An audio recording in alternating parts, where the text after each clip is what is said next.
Hey guys, did you know that there is actually a relationship between stress and physical symptoms? You know, our body is actually communicating with us that something's wrong. Maybe we have a headache, but there's no reason to have a headache, right? I mean, I'm hydrated.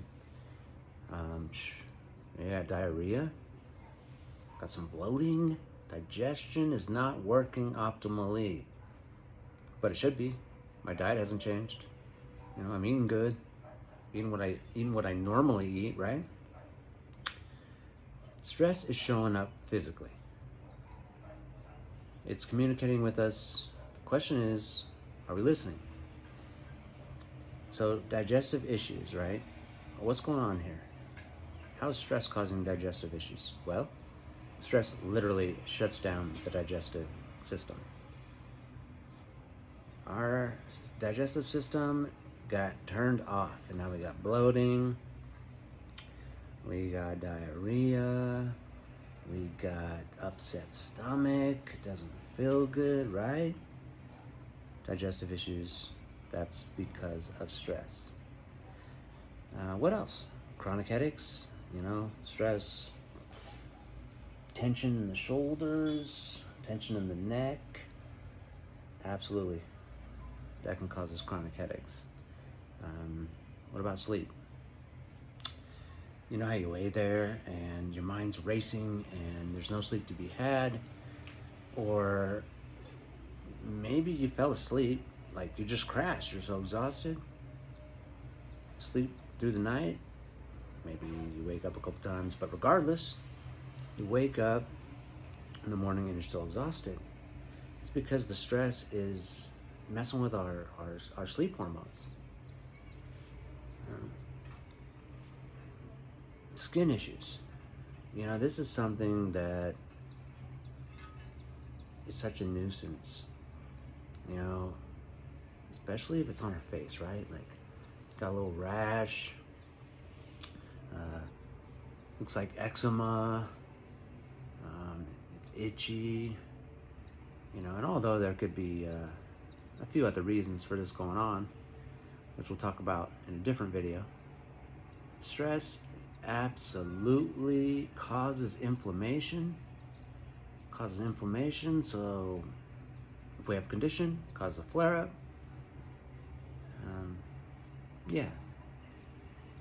No bueno. And probably one of the biggest issues here is just like colds, sicknesses, what people would consider, I catch everything that comes around.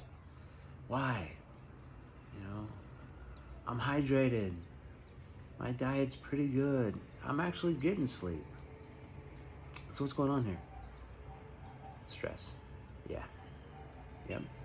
Our body is letting us know that we need to do something about this fight or flight state that we're in, right? Why is this happening? Well, when we're stressed, our body releases all this cortisol and adrenaline, and that's great. Like, that's great when we're running from a bear. But as far as like modern daily living, that's no good, because that just shuts down all of our regular, operational day-to-day functions we need. Basically, it's like telling the body, okay, all non-essential functions, non-essential, right? To go to the bathroom and, having a healthy appetite, it's telling us that we don't need to even deal with any of that, right? We just need to survive. And when we're in a constant state of survival, that's where there's an imbalance in our hormones, and it causes a manifestation of physical issues. So it's important we recognize these signs first, right? We're paying attention, we notice we have some issues, and then we take action. What can we do about it? Well, we need to manage stress. There's various ways we can do that. We can exercise. If we can't exercise, we can go for a walk, even if it's just like 5 or 10 minutes. We can do some stretching. we can talk to somebody about our thoughts, about our situation, what's going on with us.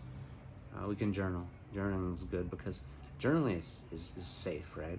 It's like a private space we can go to, and nobody has to know what we're dealing with. It's just us and the journal. We can really be vulnerable, where sometimes we feel like we can't be vulnerable with a friend or a family member or a therapist. You know, it's a safe place.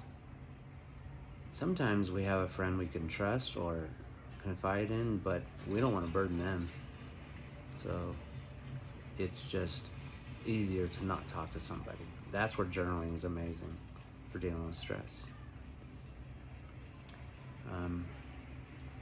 You know, these signs that our body is communicating to us, you know, they're not, these symptoms, they're not permanent.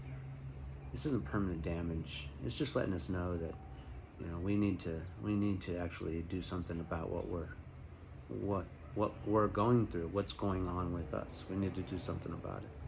So if you're dealing with any of the symptoms, any symptoms at all, and you know you're under stress, please leave a comment. Just let me know one symptom. If you have a question, leave that as well. And thanks for listening. And take care of yourself, all right?